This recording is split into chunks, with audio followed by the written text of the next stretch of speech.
All right. Well, let's, if anybody's new here today, welcome. Uh, this is the Wednesday night gathering. It's a pleasure always to come here. And if you have any question now, anybody, or any something that they'd like to talk about concerning the message, we can do that. Your window of opportunity is going to close quickly. So that, that, that. All right. Well, again, how I feel about the definition of non-duality and how I felt when I went to my first satsang are quite different. Uh, when I was first entertaining non-duality, there was a whole lot of me in it. And entertaining non-duality, uh, the me, quote unquote, is still there, but the uh, the amount of electricity or interest and attention it was taking every day has been severely diminished. So, and actually, that's what's the underlying basis of traveling lighter is just loss of interest in this preoccupied idea of you. Like Saint Francis says, it's in self-forgetting that you are reborn. The dilemma with that, it would be an interesting, simple idea, but the act of being identified as this long-lasting, independent, separate entity or is tricky because when you're under the act of being identified as self, you think everything is you, about you. And seeing yourself as that, the only outlet that's available is attempting to get out of it. And people do a lot of stuff trying, there's not, yeah, exactly. People, the construction of a person does a lot of stuff to try to get out of self. Now, uh, this was a hard-earned revelation for people in recovery after they were introduced to this way of life in the 40s, 30s, and 40s, and so on till now. Uh, they came to a very sober conclusion that self can't get out of self. It's a pretty interesting statement, yeah, because all their efforts and activities were just that.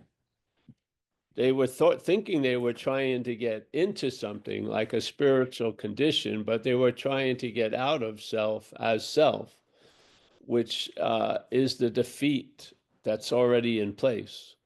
And all the attempts to get out of it reinforce the idea you're in it. I had no idea that that was going on.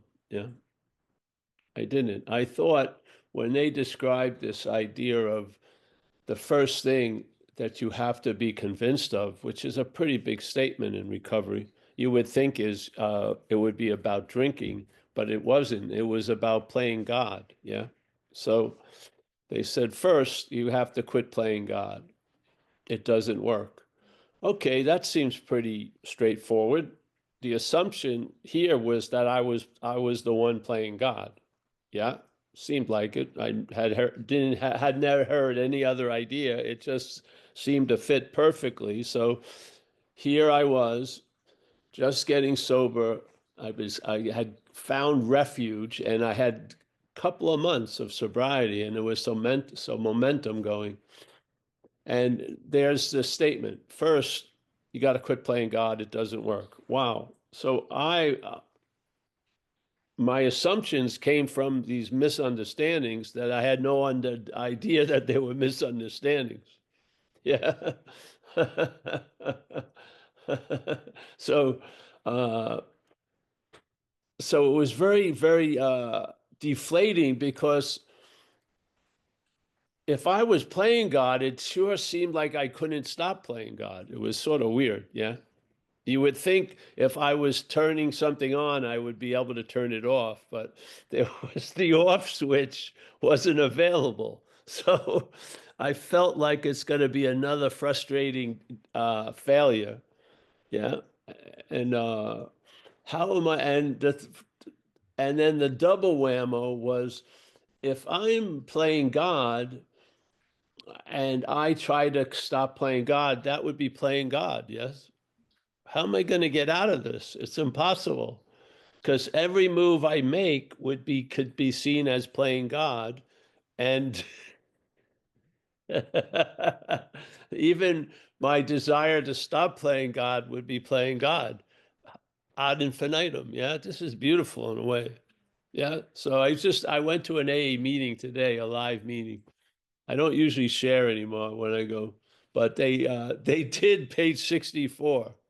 Being convinced they did they did this no they did this first how you quit playing God, it doesn't work. I said I gotta step up to the plate with this one because this idea of self is just a lingering uh, scent, yeah, everywhere we go.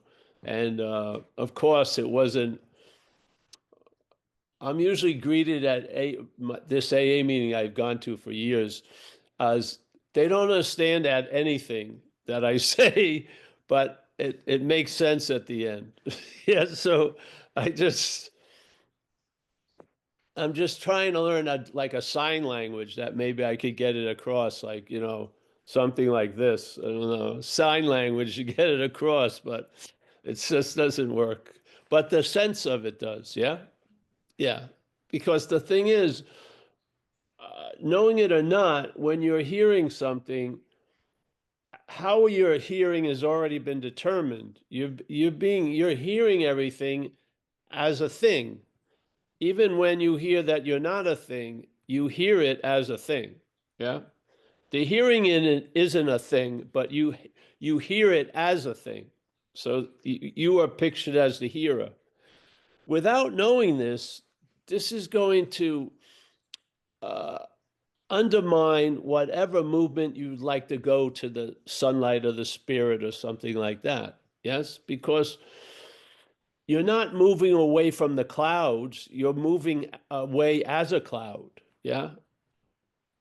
Yeah. So, in a sense, you play the role of the cloud that blocks you from the sun, all the while praying and hoping and yearning to get to the sun. Yeah.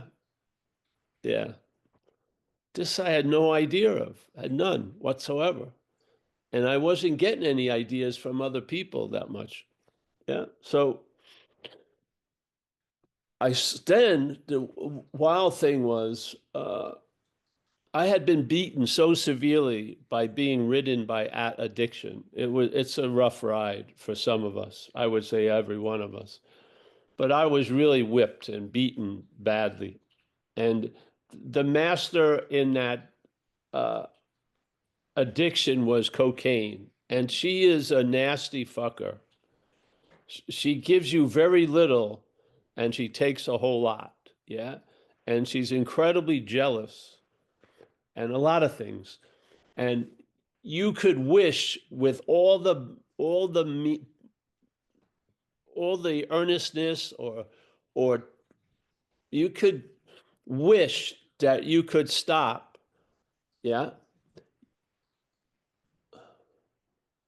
I'll give you an experience. I'm going to just share with this thing.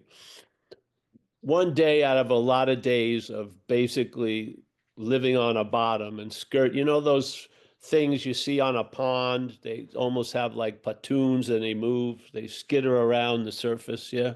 They don't go anywhere, but they're just not moving and then they skitter around and they basically end up at the same place. That's what was happening. And I was off on one of my little junkets with two of my friends. And of course, I had evaded my girlfriend, and she didn't know actually where I was, but I did. And so I shot up some coke that had something in it, yeah, like something foreign. And after about 10 or 15 minutes, I felt the worst I ever felt, and I couldn't stand up, and it was just really out there. And then the second person, came upon them because I did the first shot, and then the third person. And now we're all laying on the ground in this apartment. It's like the worst feeling I've ever had. It's called cotton fever, and just unbelievably bad. And we can't get to the phone to pick it up. I mean, we can't move. Yeah. So suddenly, finally, one of us gets to the phone and we call up my girlfriend.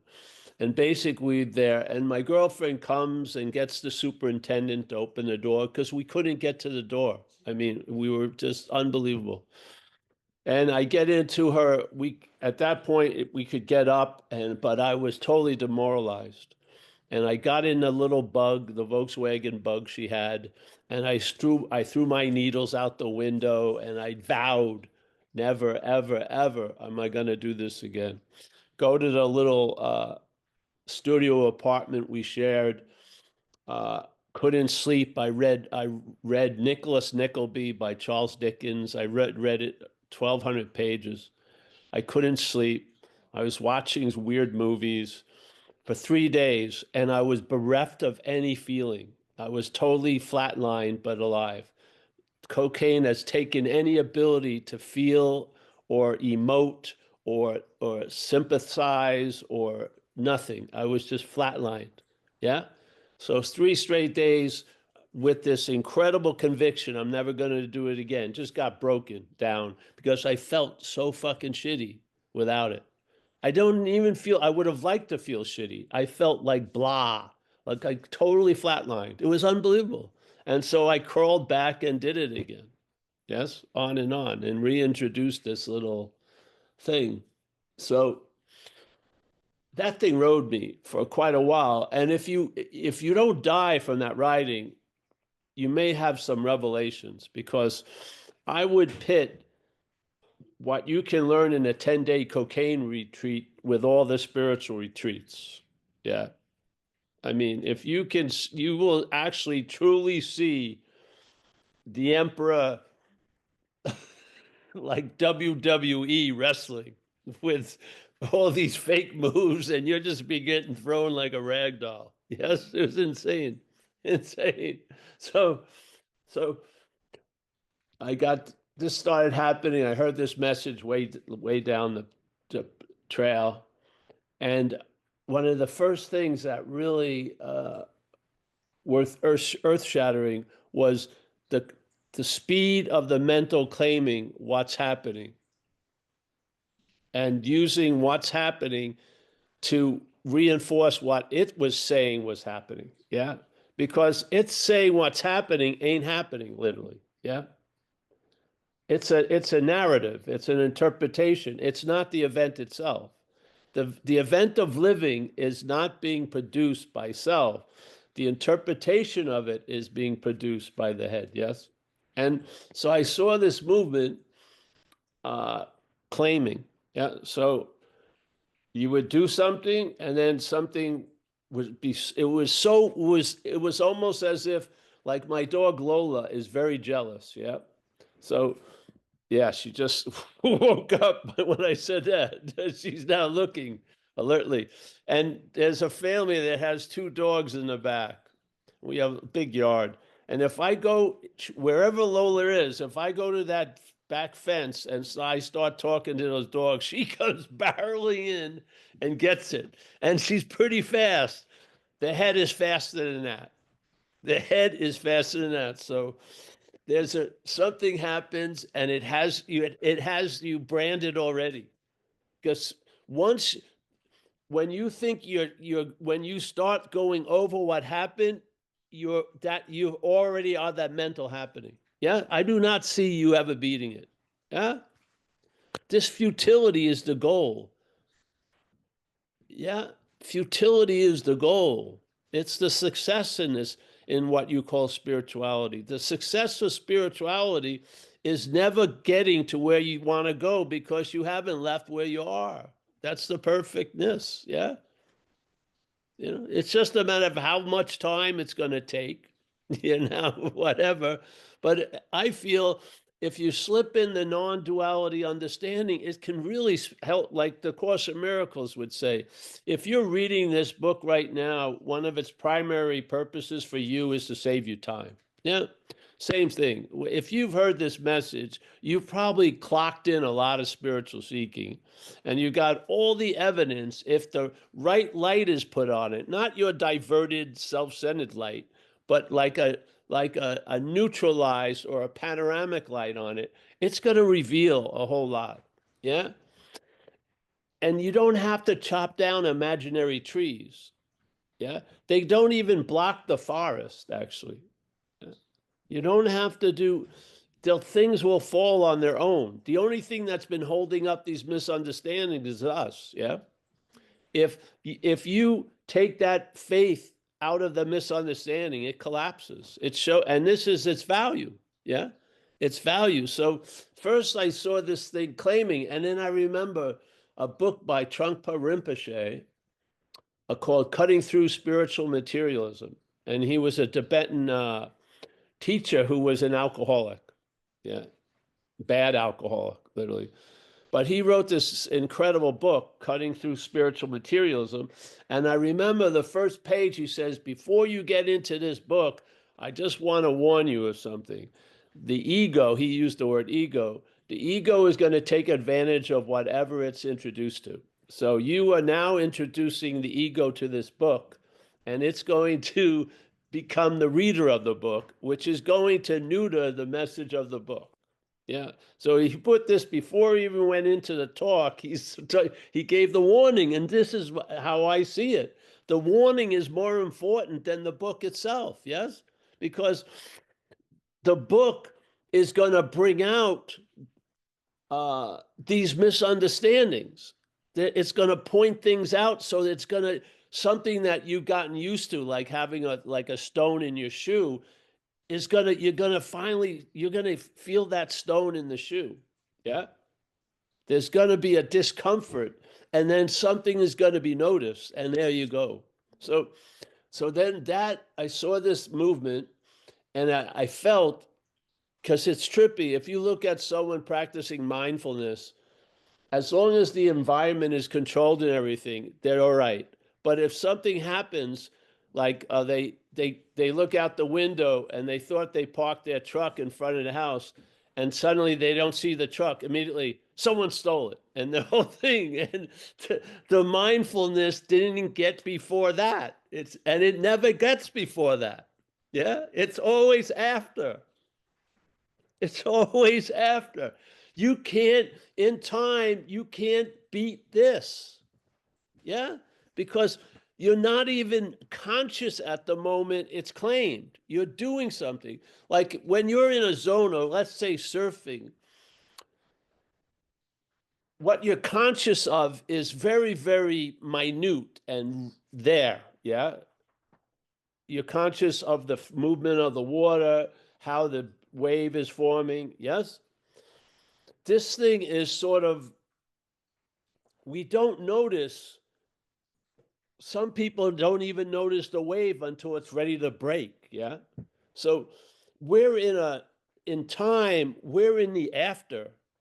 And the real construction of our view and where we're going to look at everything from happens without us knowing it. Yeah. The presentation of the I am as really the scent of Paul. So it isn't the existence and then Paul, it's Paul existing. Yes?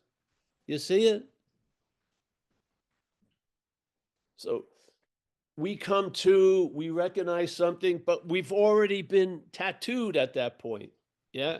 As Paul or Eileen or Kathleen or Stephen or John. Yeah? And noticing this and seeing the impossibility of that John getting out of John when there's been no John to be in. Yeah. There's no, you can make it look like it's a happening, but it doesn't happen, literally. So this is beautiful, I felt. And then, I had this position sharing like 33 years from now in recovery and then in whatever this is. And met thousands of people, thousands and thousands of people. And one of the biggest drags of hearing anything was the sense of volition or that you did it. Yeah. So, because the knowledge is going to bring you to a point. And if the head claims that knowledge, you're going to feel like you've been doing all this and you really rather not know it if you have no power over it. So in one sense, your seeking really doesn't want to find a lot. Yeah, because what it finds is going to be unbearable if you're holding on to the idea of you. It is. It's going to be a bummer, literally.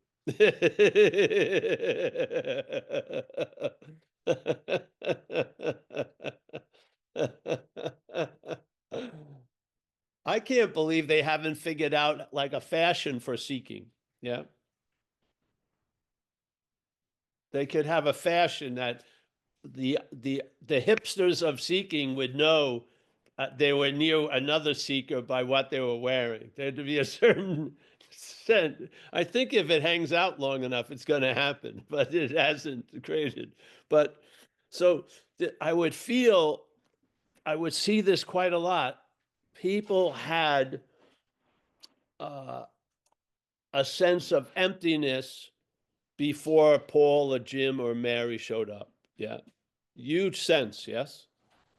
And then when it regrouped, it got disqualified because things that they had nothing to do with didn't seem to have been changed. Yeah.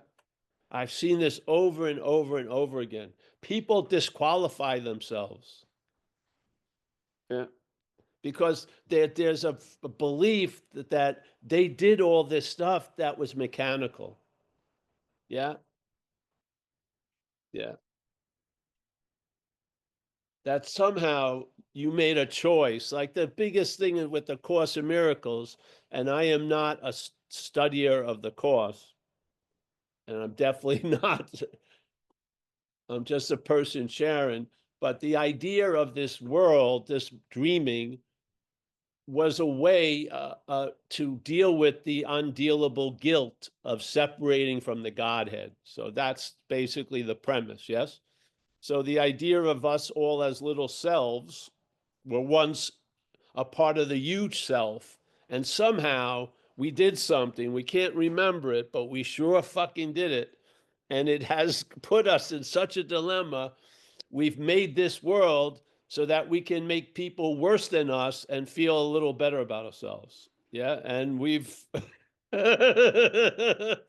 peppered a lot of seeming people that are worse than us to feel a little better for ourselves. I think it's gone. It's like it's one of the ideas in Australia about how to, how to kill one thing. They bring in a toad and now they can't get rid of that toad, the horn toad. So they had these weird ideas that always had unintended consequences and more. So now, uh, so this guilt is based on a misunderstanding. Yes, it's the guilt that I would have when I was chanting, "I can never get back," because that implied I had left. Yeah, and it was really a perfect capsule of this whole idea of guilt. So I was involved with something, and there was this they could produce cathartic events pretty well. And I was going through a cathartic event at this event, like an 8-day thing, and I was crying and going into really the depths of the sorrow of seeking, which is I left somewhere that I shouldn't have left. Yes. And here comes the guilt, and I can never get back. Wow. So basically, I'm going to be dealing with guilt constantly because I can never get back. Wow. What a nest the mental state can make. Yeah. It just gets a huge security. So, so here you go. But then when I realized the I can never get back, it has a totally different reason, which is I've never left. Yeah, so this is blew up the whole guilt train. Incredibly, literally. I never left. So now that took a while. I didn't think that through. It just showed up, yes. But I feel the door jam in my life was non-duality. The understanding of non-duality kept the door open, where before the door would be open and then kicked shut so quickly. I thought me, yeah. But now the non-duality kept the door open and more light came into the situation. Pretty cool. So I saw the mechanicalness of the claiming, and I had already seen that self can't get out of self, and I've already got relieved of, uh, you know, how am I going to quit playing God? That would be playing God if I'm playing God. I got that, which is I'm not playing God. Oh, that's great. And therefore, uh, I've lost interest in that which is playing God. It hasn't stopped playing God, but there's been a loss of interest in the audience, and I would call we are more the audience than any character in the play. Yeah. So in this audience, it's lost interest in that character, and it's now the movie's emphasized in a different way. I thought that was going to be the star of all the, Die Hard 4, 5, 6, but no, it was completely lost of interest. Yeah. And then I was just in the production settings. That's all, just the lighting and shit like that. Uh, and it turned into a huge comedy, which is really good. Yeah. All right. So that's started hitting me. And then, oh, so many, so many. Those were the big ones, though, in a sense, as a way of getting something across. Yeah. Yeah. I was just reading, Esther got me two books by Nisargadatta, wanting me to read something. I'm gonna refuse to do that for a little while. And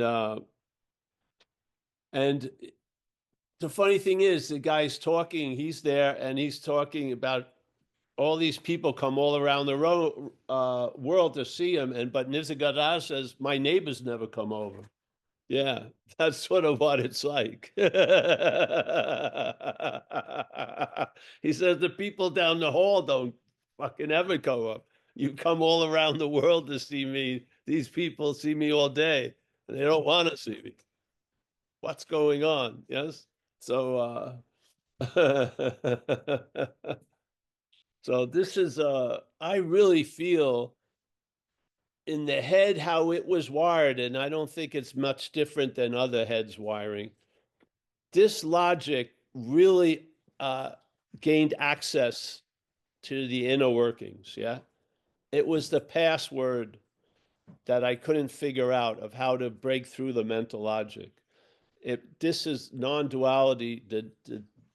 The understanding of non-duality was how I got the password to get past the mental logic. I didn't, obviously, but something opened up. Yes.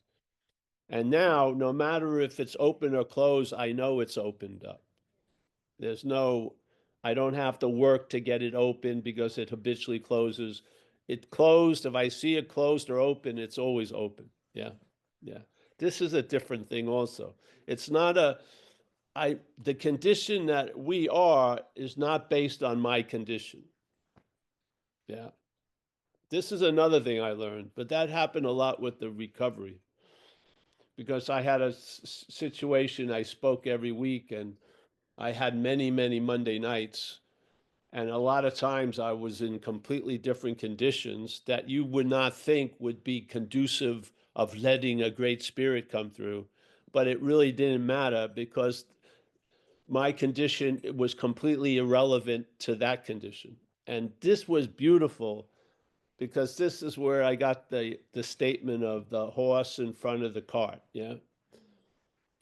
Yeah. I thought the cart was going to be that which is beckoning the horse. No, The cart is getting dragged by the horse. You got it backwards, yeah? So seeing the horse in front of the cart is that our inherent condition trumps all the other conditions, yes? The other conditions cannot trump the inherent condition. Yeah? Wow. So you and I can outshine circumstances and situations because circumstances and situations are manufactured conditions, yes, in this dreaming. But the underlying condition isn't touched by any of that. Yeah. Yes. So, uh, and wherever this goes, in a way, that is, yeah, because without the space and and uh, and this, without the dreaming, there would be none of this. Yeah. So inundated with that inherent condition. There's not one portal to receive grace. You're bathed in grace, literally. Yeah. Unfortunately, most of us don't think so. And there's such great faith in the thoughts, we tend to be in a state of withholding ourselves, wishing and praying to be open. But really, it's a cognitive dissonance. Yeah. The head has us withheld, and then you you preach that you're willing to be open at any moment. No, no, I don't see it that way. Yeah. On this level, there's opening and closing, there's holding on and letting go, but that is not happening on the level, let's say. Yeah. Yeah. This level, one condition is dependent on another condition. Yes, completely. Yeah. But the underlying condition doesn't play the dependent origination. It's an old Buddhist thing. It's not playing that. It's incomprehensible, not able to be understood, and doesn't have an opposite. Yeah. Yeah. So there isn't one without the other. Yeah. There's neither of that. Yeah. Yeah. So and all the while happened was the agitation of the head trying to get unagitated was an agitation of the head, yes? Yeah.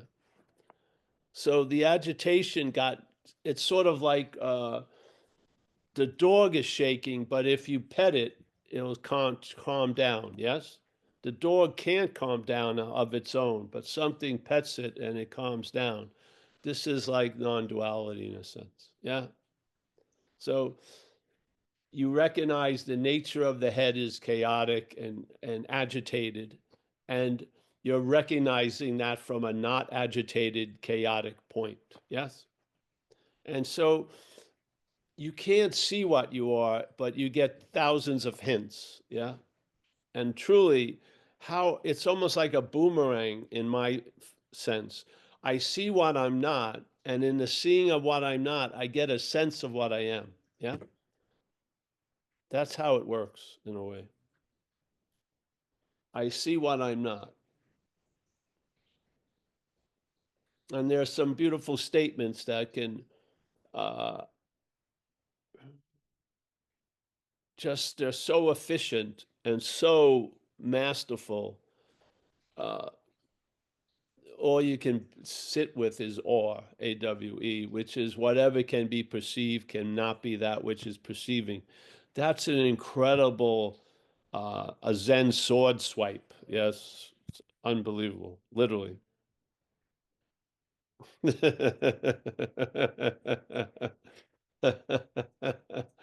seeker is the sort's pretty good also. Or a slap, exactly. Because we know what the old template was. There was the seeker seeking what was sought. Yeah.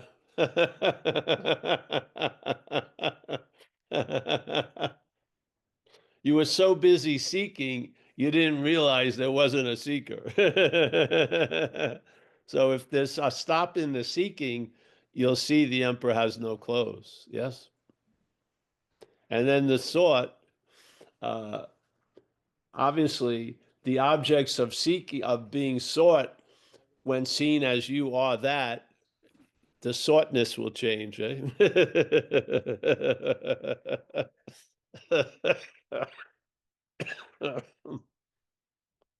It may be a slow drying up, but sometimes it's a sudden, that's it. Yeah. Like in my case, I was drinking and using with no hopes of anything changing. Then I got struck sober. Yeah. It happened, it was in the morning. I was drinking vodka.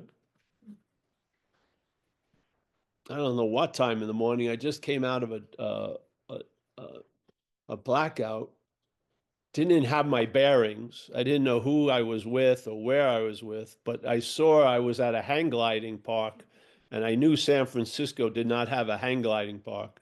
So I knew I was not where I live. And then something occurred, and I never picked up from then on. It's 37 years almost.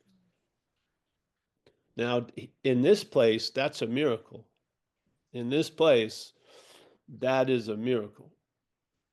And the real miracle of the miracle was it wasn't like I was given the right tool to cut the weeds, and I'd be cutting weeds the rest of my life. And as long as I kept cutting the weeds, I'd have the use of the lawn.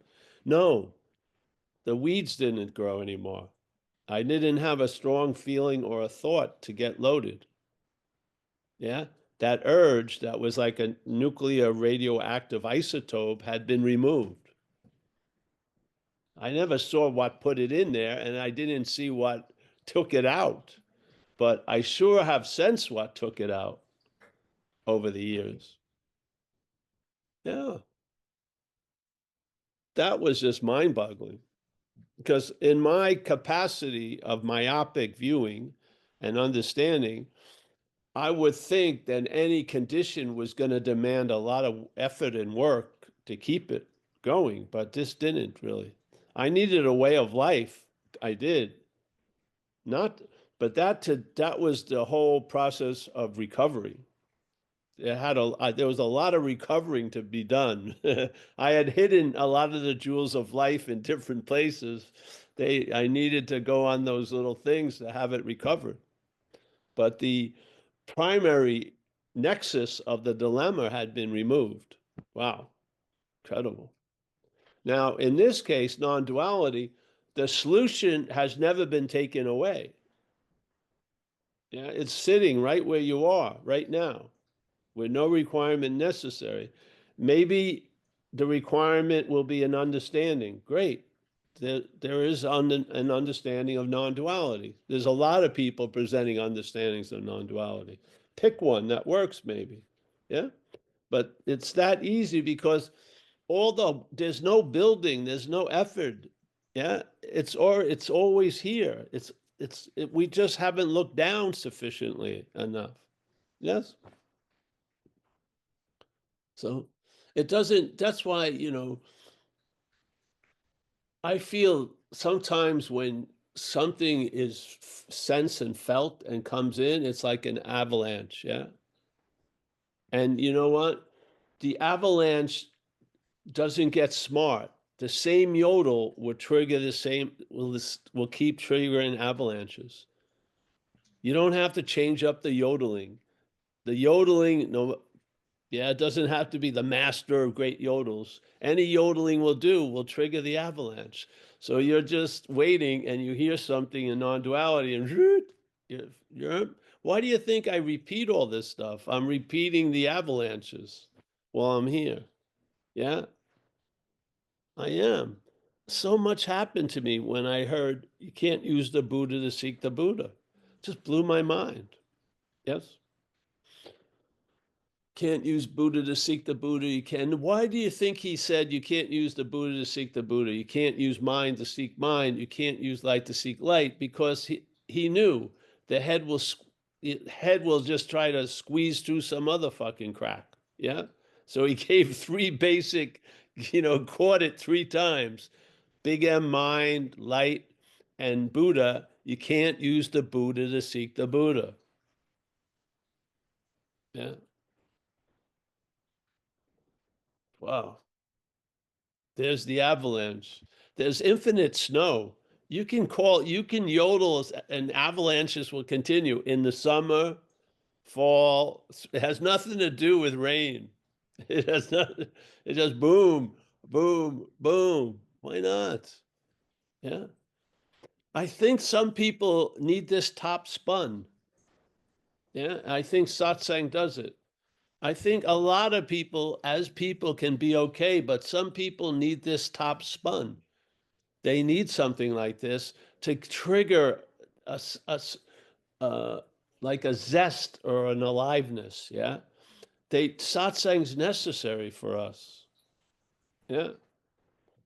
I like going to a group where there's a reminding of it, yes, or there's an honoring of it. You know, it's fine walking every day through everything else, but uh,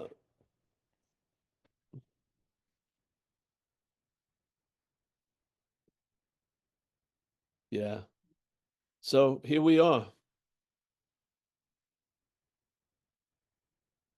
You want to open it up? Who's running this show tonight? Kathleen, are you doing it? Yes. No. I, Who's at the helm? I guess you are, I think. All right. Well, we've hit the rocks. I let the people in, I hit the record button, and then you did everything else. So, Yeah. Thank God I didn't. So that's good. Yeah. All right. Well, anyone want to share or something?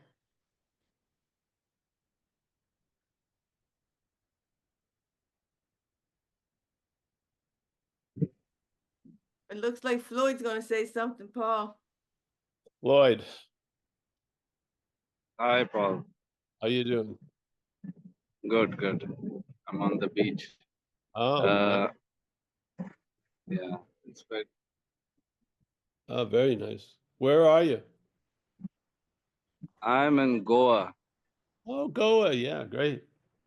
Yeah, I'm from Goa. Oh, you're from Goa. Oh, nice.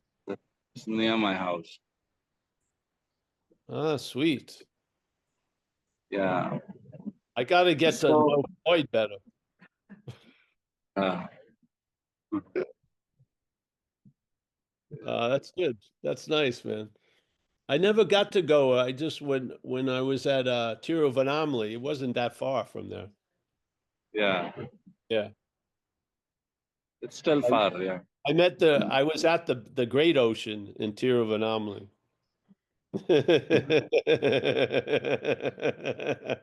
Uh, The best waves I've ever felt. So I was over yeah. there. I was at a place called Gokarna a few days back. That is a really uh, like a spiritual place, but also beautiful beach. And Goa is more commercial. Yes, yeah. It's more commercial, touristy, but Gokarna was nice. Yeah, but the beaches are similar. Oh, very nice. Great.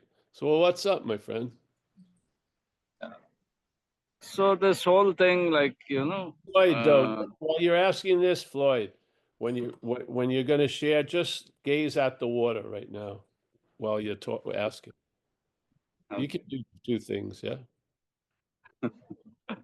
Yeah. So uh, this question of changing the world, what do we do? Um, like when you realize you're not the doer, you kind of don't want to change the world.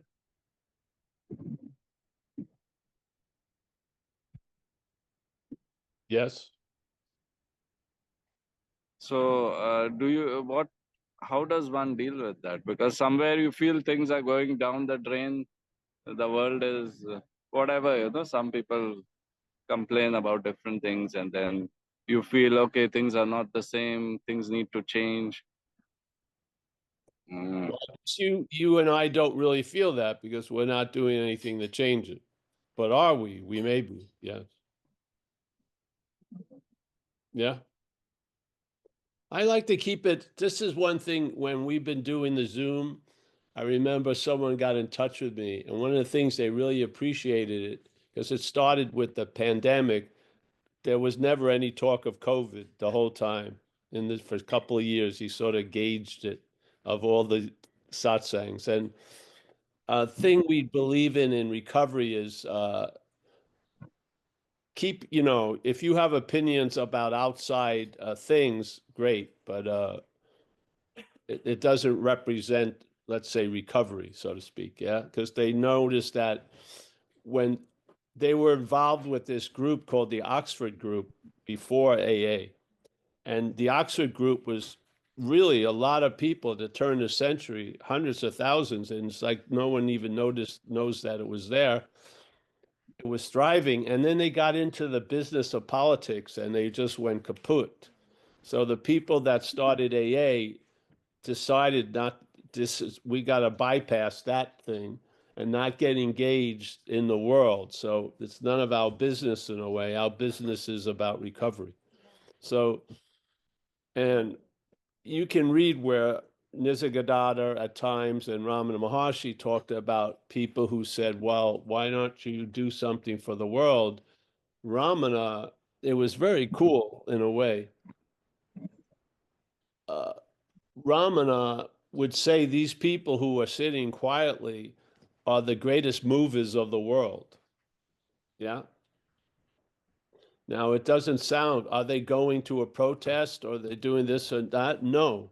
But their influence in the world is going to be greatly felt, but no one's probably going to notice it. Yeah.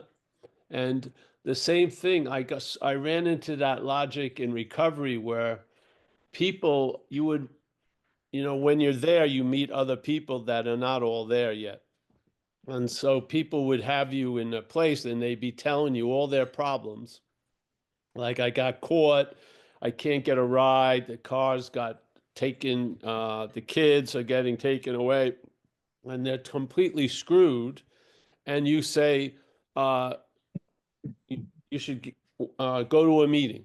Yeah. Now, that doesn't seem to make any sense because you're not dealing with the poverty or the kids or this, but it does make a lot of sense. Yeah. If you've had that invitation. So in the same way here, your logic, it may not settle well in the mental logic, but I think some of the greatest movers in life have never been known. Yeah. Yeah. Mm. And not known for doing anything. And I think those are the most influential people, maybe. So they had a thing with Ramana about sages and stuff, that their vibration is moving at such a speed, they're doing so much by doing nothing. Yeah. And no one can see anything, but they're not them, but what's coming out of them is quite incredibly influential with what's going on and how you're going to travel with what's going on. So I'm a believer in, especially here, not to bring any outside business into the situation. Yeah, at least for this little satsang paradise. And then if you were moved, you would probably do something. If you're not moved, but you think you should be moved, your head's doing something. It's punishing you for not doing something. So, yeah. It seems like when you do nothing, there is a natural movement because somehow all the revolutions or anything that has happened in the world has failed in some sense because the one who does the revolution again takes over and tries to do some kind of shit.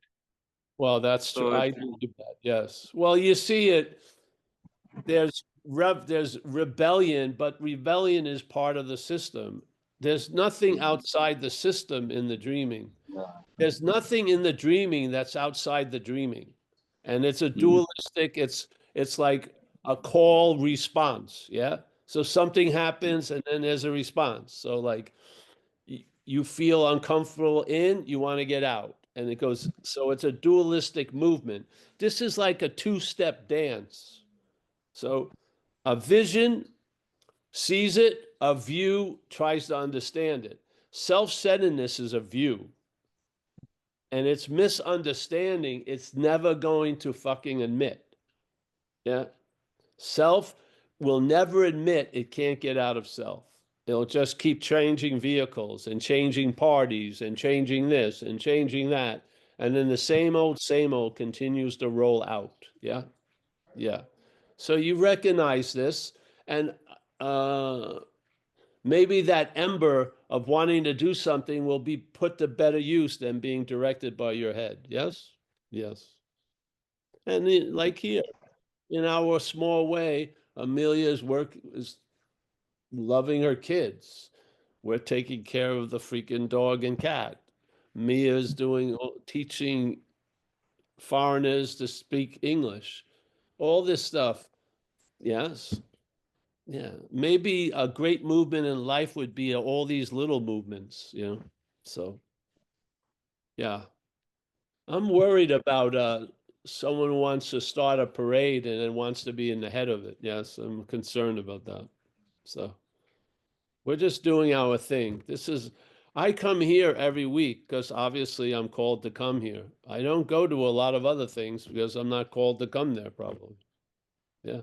So there you go, Floyd. But you can always ask when you're having that conundrum in the head, who is it? Yes, just throw that in there. Especially, it's like a stone that come from Tiruvannamalai. You're not that far away. Just throw one of those stones in there. Yeah, who is it? Who is it that feels uncomfortable and guilty for not doing something? Yeah, see if it's you. It could just be another way of manufacturing the same product of Floyd over and over again. Yeah. Mm. Yes. You don't see a new Floyd on the conveyor belt. You see the false Floyd when the conveyor belt stops, when there's a pause. You see that you're manufactured.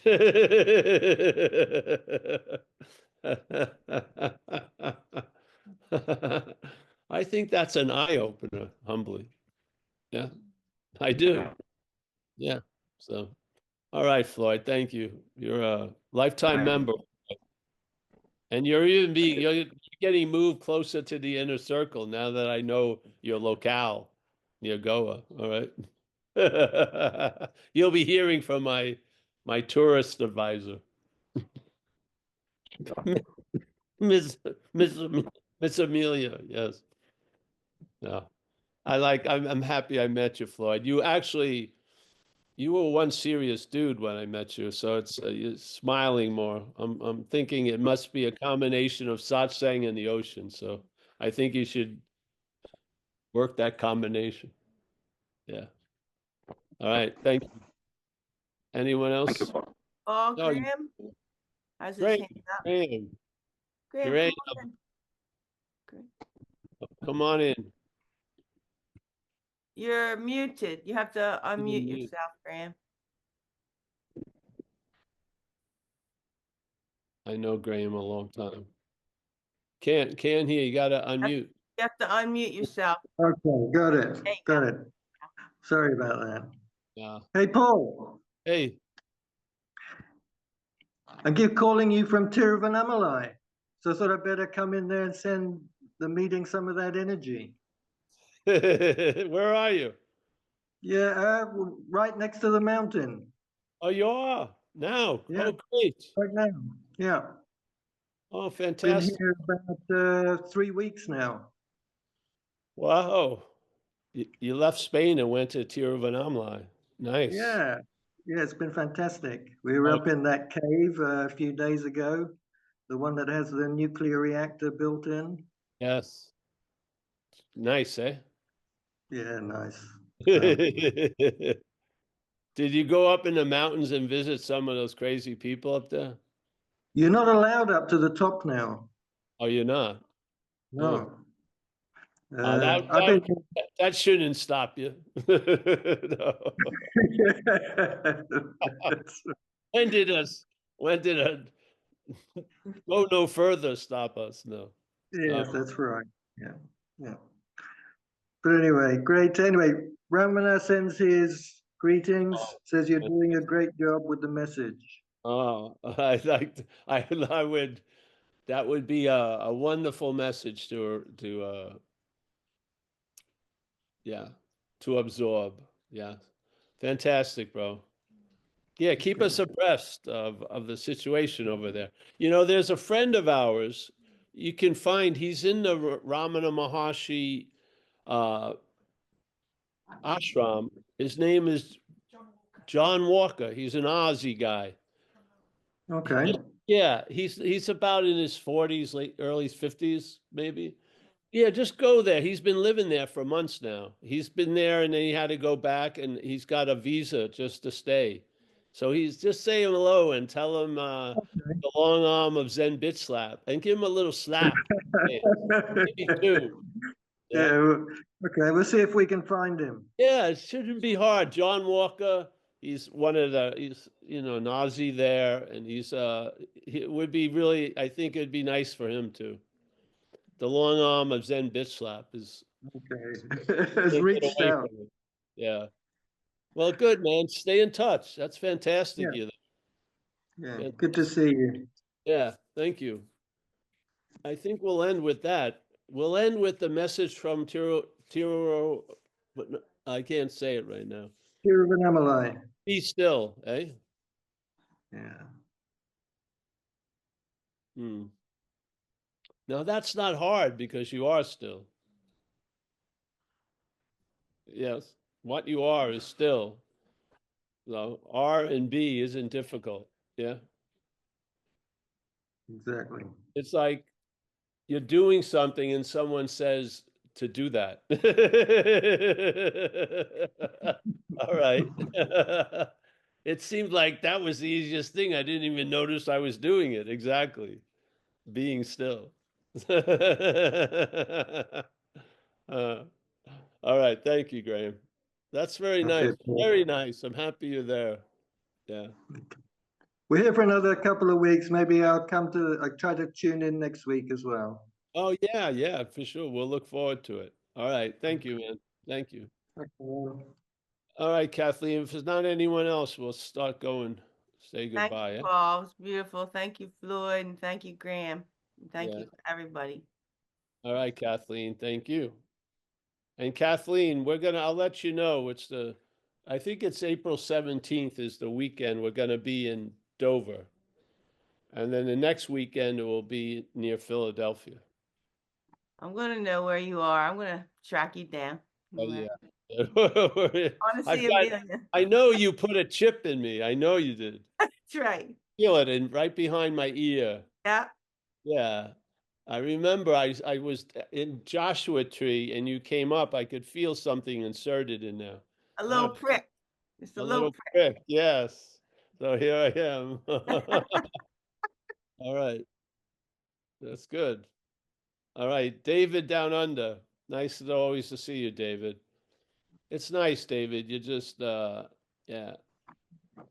The creek has opened up into a river. It's nice. Yeah. Ernie, my man of willingness. Nice to see you, Ernie. Yes. Stephen Mack on having never left. Kerry, thank you for showing. What a beautiful house. I thought that was a beautiful little piece of jungle when we went up there. It was a very nice area to get a place. It's going to be awesome with all the foliage. Yeah. Yeah. Awesome. All right. Couldn't happen to a nicer guy, as they say. William Stamps. Nice to see you. Woodside, Queens. Wow. That explains a lot, William. Now,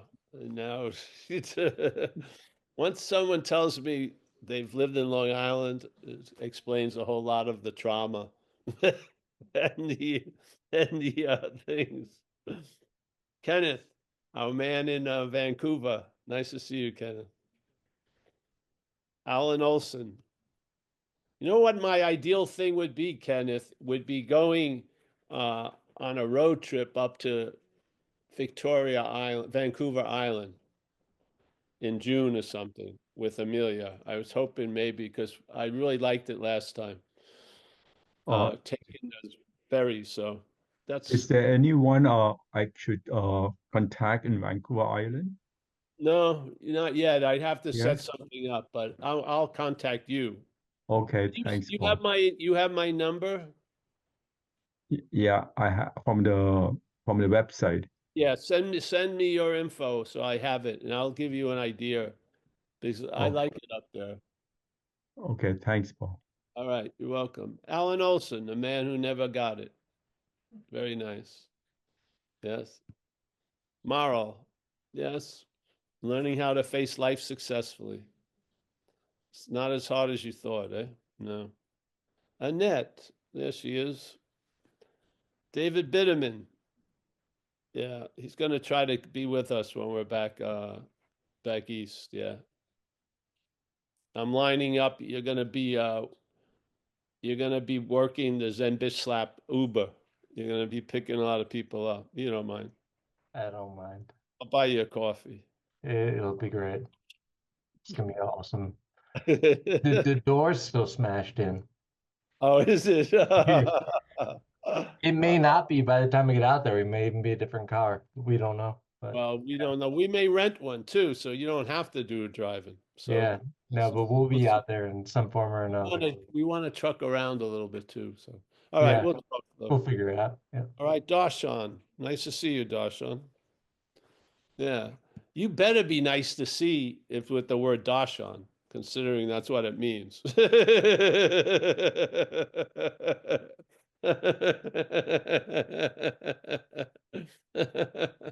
Christy.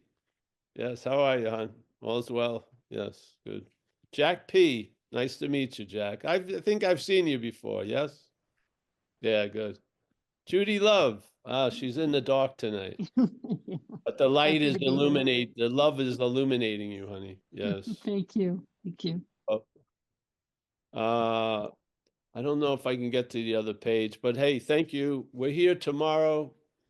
Recovery. Yeah. Just, yeah. Send bitch slapping. Yeah. Trudging the road of happy destiny. One slap at a time. All right. Thank you. Thank you, everyone. Blessings. Bye. Thank you, Paul. Thank you. Oh, thanks, Thanks, Kathleen. Kathleen.